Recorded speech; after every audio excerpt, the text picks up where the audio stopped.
Good afternoon and welcome back to the 2022 PGA Championship here at Southern Hills Country Club in Tulsa, Oklahoma. We are joined by two-time PGA champion Justin Thomas, who posted a final round 67 today, his third 67 of the championship for a four-day total of 275. He then emerged from a three-hole aggregate playoff going birdie, birdie, par. Justin, I think it was Thursday you told us that the day prior on Wednesday you were kind of lost working through your swing with your father on the range. Mm-hmm. And then you bogeyed the third hole today, and you were 8 shots back. How did you go from those depths to these heights that you're standing here with us today? I mean, a lot of self-belief, a lot of patience. I wasn't looking at leaderboards today. I was just trying to play golf. It kind of goes back to what I said on Thursday of just not trying to play golf swing, not trying to play, the field, not trying to play to a certain person, really just trying to execute each shot as well as I could, and then wherever it ended up, just give my club to Bones and let's move on and try to do the best we can on the next one. And he did an unbelievable job of keeping me in the moment and keeping me patient today. And, it just is an unbelievable team win for all of us. Congratulations. Thank you. Let's start with Dan on number 1, please. Congratulations, Thank JT. you. Coming into the day, did you think that 5 under would be good enough? And I know you said you weren't looking at leaderboards, but at what point did you think, okay, I actually have a chance to win this thing? As soon as I found out I was going to be in a playoff, when I missed the putt on 18, I looked at the leaderboard in regulation. I looked at the leaderboard and saw, and I had a pretty good feeling that putt was pretty important. I had a really good putt, just hit it a little too hard. But I didn't know what the score was going to be. I knew I kind of looked I looked at the leaderboard last night, just kind of surveyed it, just I guess took one last look at it, if you will. There's a lot of great players ahead of me, but I know that they hadn't won a major before, and I know I hadn't won in a while, but I remember how tough it was, and I remember how tough it is now to win. So I knew I was going to be nervous, and I knew that they'd be feeling the exact same thing. So I felt like I probably needed to get to 6 or 7 to have a chance, but I also didn't know. I just as well knew 2 or 3 could be in a playoff. Like, you just don't know what's going to happen, and just glad I stayed patient and kind of went about my way. Adam on 2. Justin, your dad mentioned that that on the range last night, Bones kind of gave you a tough love conversation. Mm-hmm. Can you share a little more about that? And also, was it stuff like that why you really wanted him to come out of retirement and caddy for you? Yeah, he. I'm fully confident saying that I wouldn't be standing here if he didn't give me that. It wasn't necessarily a speech, but a talk, if you will. And I just needed to let some steam out. I didn't need to bring my frustration and anger home with me. I didn't need to leave the golf course in a negative frame of mind. And I just went down. I played pretty well yesterday for shooting 4 over, and I felt like I played terrible. And he was just like, dude, like you got to be stopping so hard on yourself. You're in contention every single week we're playing.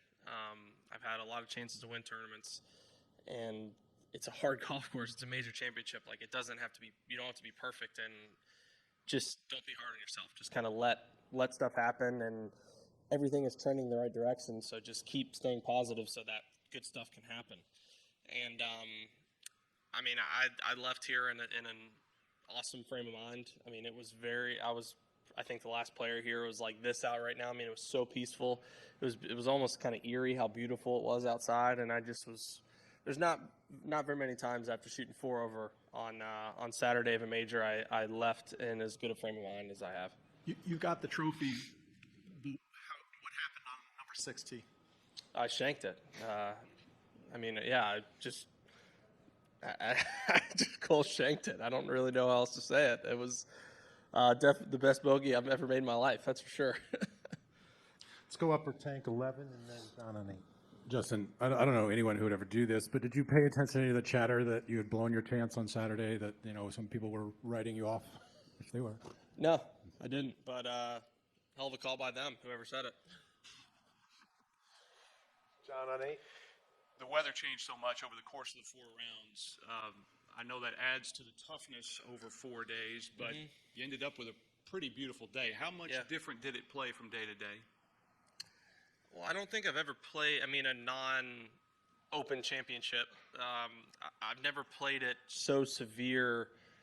Because when we played Friday morning, it was howling out of the south, and then yesterday it was cold and howling out of the north. That doesn't happen often, let alone in a major championship and at a place like this. So it brought out another side of everybody. It challenged us, and I was excited for that because although I would have loved to have seen this place in the north wind, I hadn't before, but at the same time, I'm sure a lot of guys hadn't either, and it was just about. It probably helped that I hadn't been here that often because it was a lot easier to throw the past 2 rounds of memory out and just almost take each hole from scratch for what it was. And it was very, very tough, but everybody had to deal with the same kind of stuff. Let's beam out to Steve DiMiglio. Steve, go ahead, sir. Justin, can you speak to how special it is to win the PGA of America's major championship, considering your father and your grandfather? Yeah, it's very, very special. I'm pleased, and at this point, any of them is great. I don't care which one it is. As Tom Brady always says, your favorite Super Bowl is your next one, and that's what my favorite major is. And at this moment, it's definitely this guy right here. And it would. I'm looking forward to talking to my grandma. I'm sure she was watching, but yeah, I know, somewhere up there, Grandpa was definitely watching today and pulling for me, and it's very, very cool to be able to share this moment with my family. Let's go across the way, number 4. Hey, Justin, congratulations. In what ways are you a better golfer now than when you won your first major championship? I've matured a lot. 5 years is a long time, especially at, this stage of my life. I would like to think and hope that everything has just gotten a little better. There's nothing that's like standing out of a massive difference. I would say the biggest difference is I probably just weigh about 15 pounds more. I don't know. I put on some weight, but that's the big part of it is you just want to get 1% better. It's not. I don't need to revamp everything. I don't need to hit it 30 yards farther. I don't need to change. Equipment, change ball, change. It's just everything that have and been doing has been working. It's just trying to just get it a little bit better. And I just feel like that's what I've done in every facet. So there's nothing that stands out like this is monumentally better, but it's all improved. Like your putting, for instance, like just little improvements here. That sort of for sure. I would definitely mechanically and as a whole. My putting, it won me this golf tournament this week in many ways, and you had to have a complete game, so there was all facets were working at different times. But I made some very, very key putts today.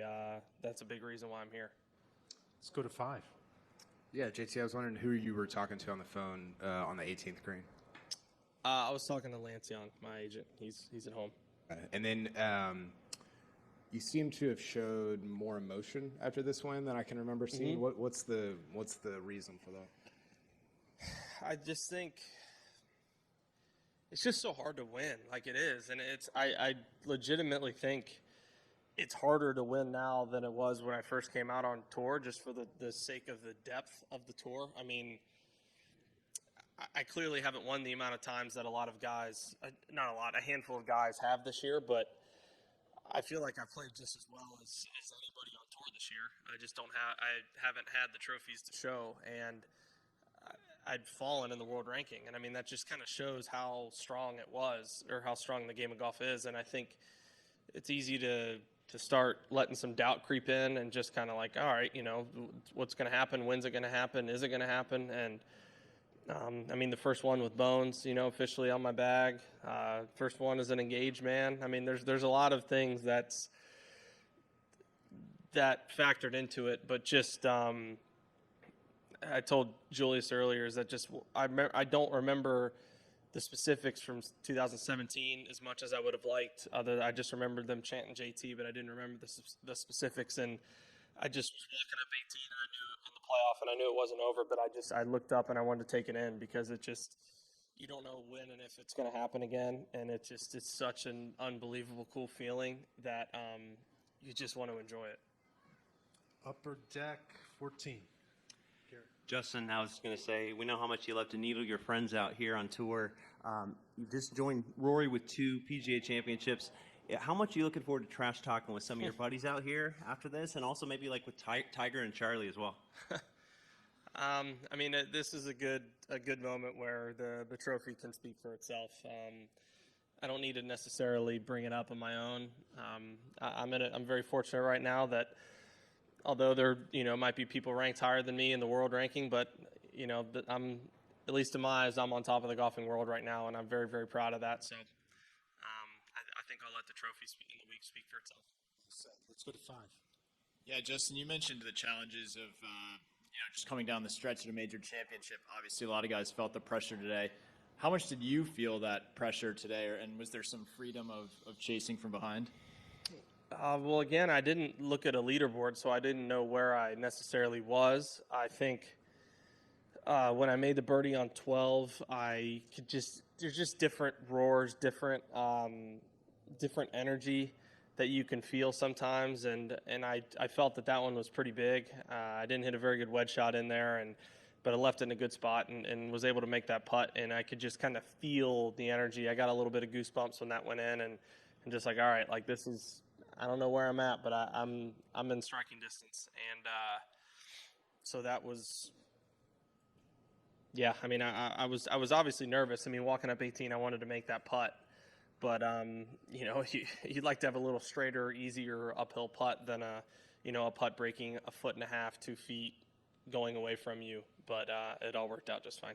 And then when you were getting ready for a potential playoff, did you watch the golf behind you, or you just were getting updates? I did a little both. After I signed my scorecard, I went in the little caddy tent and watched the leaders play 17, and then I just wanted to watch the tee shot on 18, and then I'd go to the range, and so I saw Mito hit in the water on 18, and then I went to the range from there, just not knowing if we're going to be in a playoff, if it was going to be a 2-man, 3-man, what it was, and I also hadn't putted yet, so I didn't know what was happening, but Colt was on the range with us and updating us each shot, so he let us know. Straight back 12.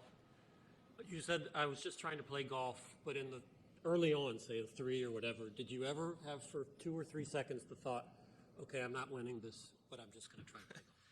For sure, and yeah, I mean, bogey and the 3 was wasn't a bad bogey, but it wasn't a good one, I guess you could say. Definitely wasn't as good as my bogey on 6. But yeah, it was just one of those things where I felt like the golf course was going to be set up a little bit, like pretty conducive to birdies, like have the opportunity to if you hit the fairways, if you got it going. But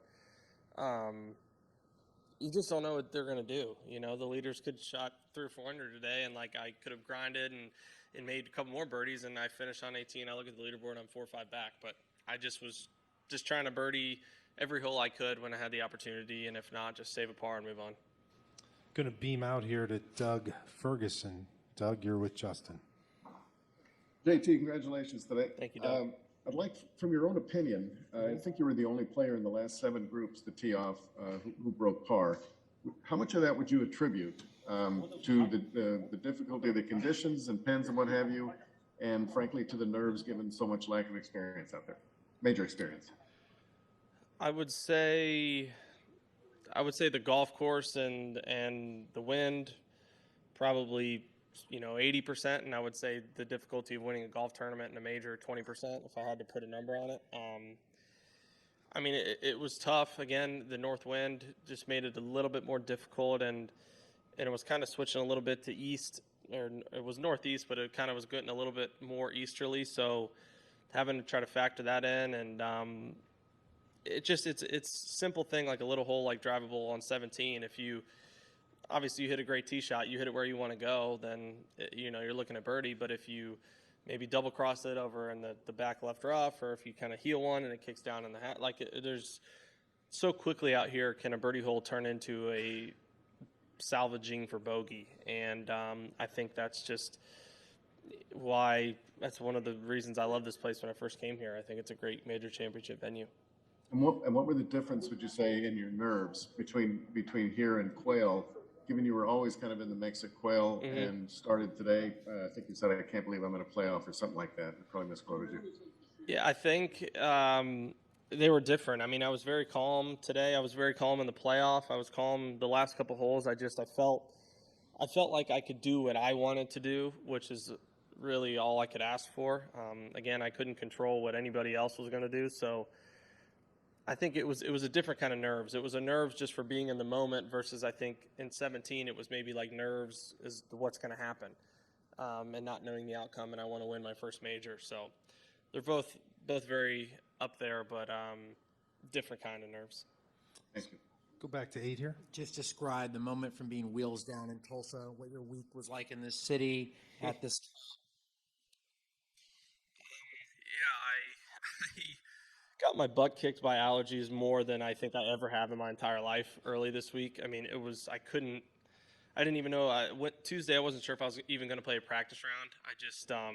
I felt terrible. I thought I had a sinus infection coming. Maybe I did. I don't know.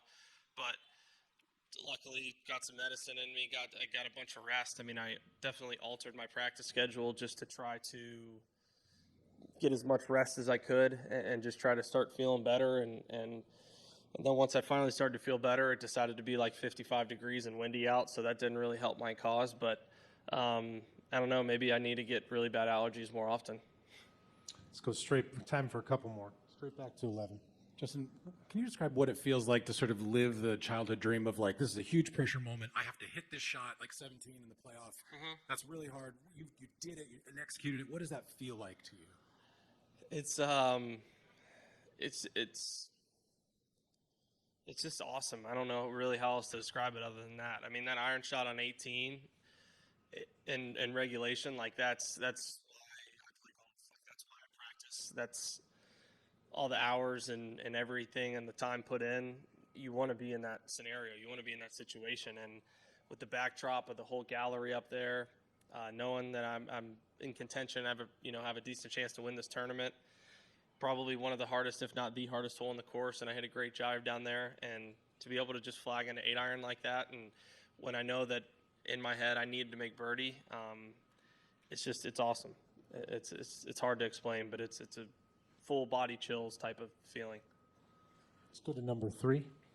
Justin, championship is well earned, of course, but do you feel for Mito at all with the wheels coming off like that? Yeah, absolutely. It's not. I mean, you don't. You want to win a golf tournament. You don't want someone to lose it. And I had many, not exactly like that, but I have had times in my career when feel like I've let a tournament get away, and it's brutal. It's not fun, but at the same time, if you're able to channel that and look back at it later, or whenever the time is, when you're kind of, I guess, calmed down and to reflect, I mean, he'll be able to learn from it and be better from it. And I know that, down the road, whether it's this year or years to come, if he's standing on 18 with a one-shot lead in a major, he's going to feel more comfortable because he's able to draw back on this experience. And he played unbelievable golf this week. I mean, there's no reason to hang his head. And yeah, I never saw him this week. I never got to. I don't really know him that well. I never got to talk to him or anything. But I mean, he played great. And there's however many people are in this field, everybody else would have traded places with him on that 18 tee for sure to have a chance to win. Number 5. JT, you and Tiger are the last two to win major championships here. I don't know that necessarily makes it more special, but is that meaningful at all? What does that mean to you? Yeah, I think now I only have like 150 other things to do that he's done to where he can stop giving me grief. So I guess it's just a stepping stone.